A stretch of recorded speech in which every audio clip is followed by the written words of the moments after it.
Welcome to Pivot Parenting, where we help parents of teens overcome regret and disappointment to find peace and connection in every situation. I'm Heather Frazier, your parenting expert. Journey with me to discover effective parenting tips, improve family relationships, and build a brighter future for your kids. Buckle up, things are about to get better. Welcome to Pivot Parenting, my friend. Today I am reading to you chapter 9 of my first book, How I Fixed My Teen. But what you may not know is that this is actually the second book that I wrote, but first that I published. The first book that I wrote is dropping next week on October 28th. I am over the moon excited for you to hear the first book that I wrote, which is Mom Got Jesus Wrong, Hallelujah. Now, while this book that you've been listening to reads as a nonfiction memoir style self-help book, Mom Got Jesus Wrong, Hallelujah reads as fiction. It is a young woman's journey, and it is her journal entry. As I have included journal entries in this book, my next book next week is all journal entries. And of course, I've got some juicy letters and lists and fun things in that as well. But it is essentially a parable of how religious structures can harm and how patriarchy and misogyny plays a role in that. And I am so excited. If you have not pre-ordered your copy, the bonuses end at the end of this month, October 2025. And so you need to head right over to heatherfrazier.com. I have links of all the different websites where you can pre-order your copy, or you can buy more than one copy. If you have a book group, this is an amazing deal because the bonuses for the 5 or more books, you get the bonus for the one book, but you also get bonuses beyond that, including coming to my launch party, which is this weekend. I want you there. And that's only if you order 5 books or more. You get to come in person. I'm hosting it at my Dominican Sun Angels batting cage. It's called Triple Play. It's in Pleasant Grove, Utah. I am so excited. We're going to play kickball, hit in the batting cages. It's going to be so much fun. And you get to bring your whole family, bring your teenagers.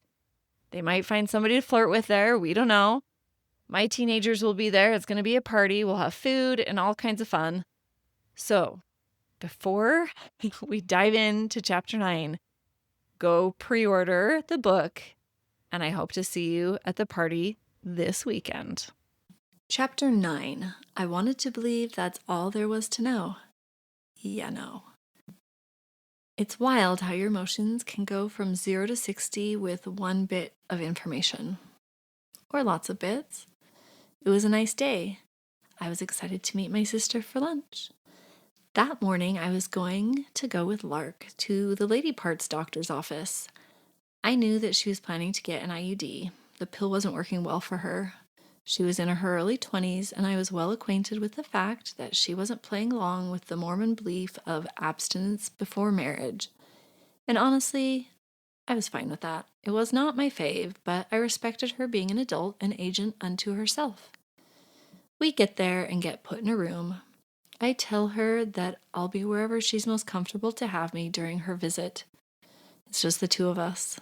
Kind of awkward, but I wanted to let her know that I loved her and was there for her no matter what. Then she tells me more of her sexual history dating back to high school. My mind was blown by how much I didn't know.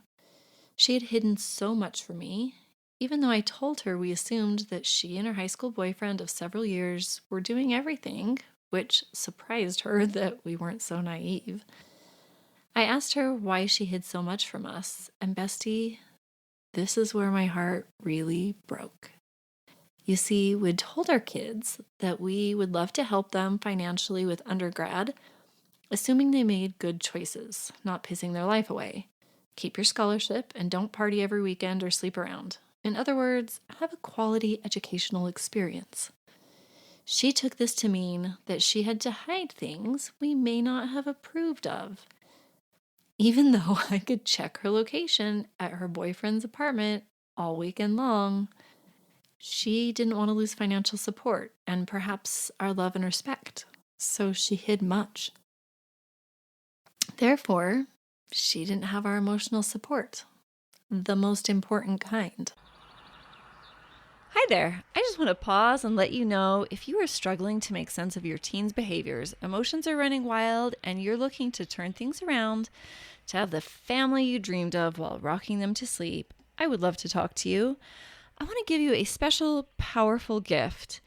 30 minutes with me, my friend. You'll walk away with more confidence, clarity, and understanding of what the issue is and your next best step in resolving any situation you bring to me.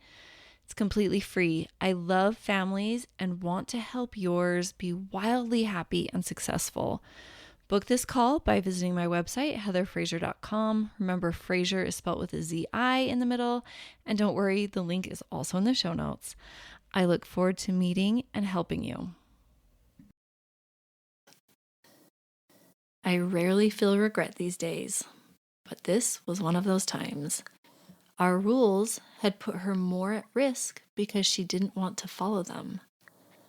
I had failed her when I thought I was doing so much better, but I was still seen as judgmental and punitive. Yes, she had choices, but also I basically knew what she was up to, even though we'd never had a conversation about it. I really didn't want to know. I didn't want to have those awkward moments. And so, for both of us to remain comfortable, we avoided the very thing that would have provided true connections and thus real comfort. It all came to a head in that white-walled, cold, tacky, uterus-postered office. One of my favorite things about Lark is her big, forgiving heart. We held each other and cried. We expressed our love and gratitude to have been blessed with each other as mother and daughter. We forgave each other. It was beautiful and painful. I thought I was such a bomb mom because I had done so much self-work. I thought I did everything right. I thought I knew everything. I thought we were close. I thought we'd already had the forgiveness conversation. I thought I had made peace with her choices. Turns out I had no idea. And off to lunch we went. Fun times. As previously stated, I can't hide my emotions whatsoever. My sister knew I was a mess the moment she saw me.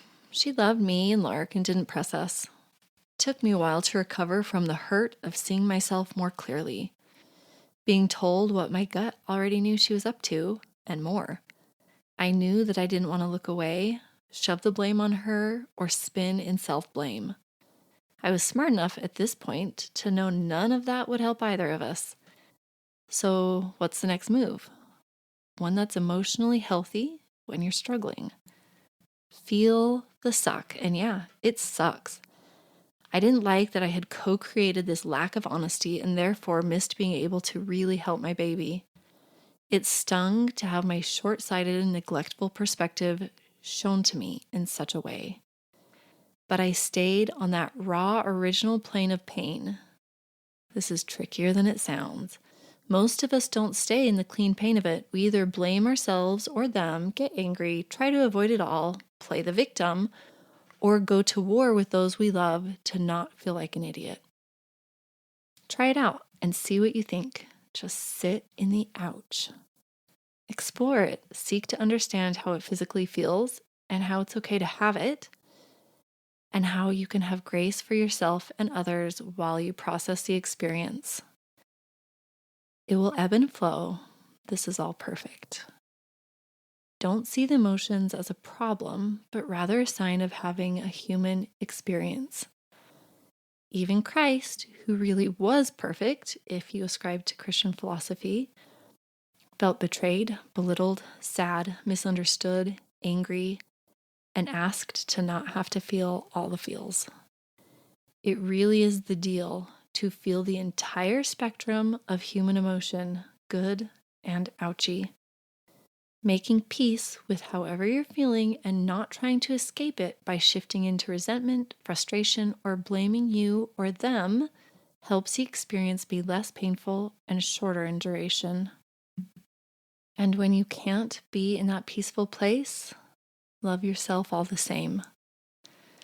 I wrote this just a few months ago, full coach brain and also still human.